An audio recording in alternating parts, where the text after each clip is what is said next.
CST, un terrible drame qui s'est déroulé le vendredi 10 février 2023. Pierre Palmade se trouvait au volant de sa voiture, en Seine-et-Marne, lorsqu'il s'est déporté sur la voie de gauche, percutant de plein fouet un autre véhicule. L'humoriste a grièvement blessé une femme enceinte, qui a perdu son bébé par la suite, un homme, ainsi que son fils, âgé de 6 ans. Une enquête pour homicide et blessures involontaires par conducteur ayant entraîné une incapacité totale de travail supérieure à 3 mois a été ouverte. Ce dimanche 19 février, dans les colonnes de BFM TV, le conducteur du taxi qui a récupéré les 2 passagers a fait quelques confidences. Il a d'abord expliqué les avoir transportés de la maison de campagne de Pierre Palmade à leur domicile parisien. Ce dernier est spécialisé dans le transport de personnalités et il connaissait bien l'humoriste. Je suis arrivé aux alentours de 20h, j'ai attendu 5 minutes et l'un des 2 est venu vers moi, s'est-il souvenu avant de poursuivre, il m'a dit qu'on attendait quelqu'un d'autre puis il est retourné dans la maison pour chercher celui qui mettait du temps à sortir. Si ce trajet l'a beaucoup marqué, CST notamment parce que les 2 passagers semblaient perdus. Cela m'a paru un peu bizarre. Quand je leur ai demandé où ils allaient, ils m'ont dit Paris, mais sans savoir où, a-t-il affirmé. Était-il encore sous le choc de l'accident?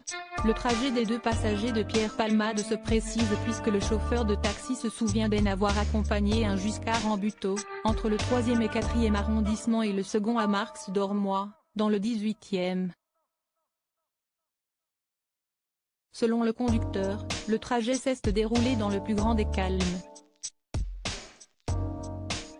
L'un était sur son téléphone, l'autre paraissait fatigué, choqué et portait des lunettes de soleil dans la voiture, en pleine nuit, s'est-il souvenu avant d'ajouter que les 2 hommes avaient chacun un sac, de taille moyenne, qu'ils l'ont gardé avec eux. Ce qui l'a également marqué? Ils ne se parlaient pas, mais chuchotaient simplement par moments, a-t-il indiqué avant d'ajouter que leur comportement lui a paru bizarre. Le chauffeur de taxi précise ensuite que, selon lui, les 2 passagers avaient pris une douche et changé leurs habits avant de déclarer qu'ils ne sentaient pas l'alcool.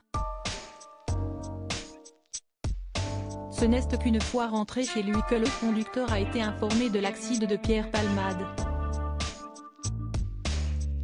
Contacté par la gendarmerie de Fontainebleau puis par le commissariat de Moissy, il a été entendu le 14 février dernier. Une audition durant laquelle il a tout raconté dans les moindres détails, permettant aux enquêteurs d'en apprendre davantage sur cette soirée. Ils m'ont sorti une planche avec plein de photos, j'ai reconnu les 2 passagers, s'est-il souvenu avant d'ajouter, ils avaient tout sur eux, ils étaient sûrs que c'était eux. Ils attendaient que quelqu'un confirme que c'était ces personnes-là. Passager de Pierre Palmade, que risque-t-il? L'enquête se poursuit et les 2 passagers, âgés de 33 et 34 ans, ont pu être identifiés par des enquêteurs. Ils n'ont pas été mis en examen mais placés sous le statut de témoins assistés. Comme le rappelle BFM TV, il leur est reproché la non-assistance à personne en danger puisque les 2 hommes ont pris la fuite suite au terrible accident. L'un d'eux s'est rendu tandis que l'autre a été interpellé à Clichy-la-Garenne, dans les Hauts-de-Seine quelques jours plus tard.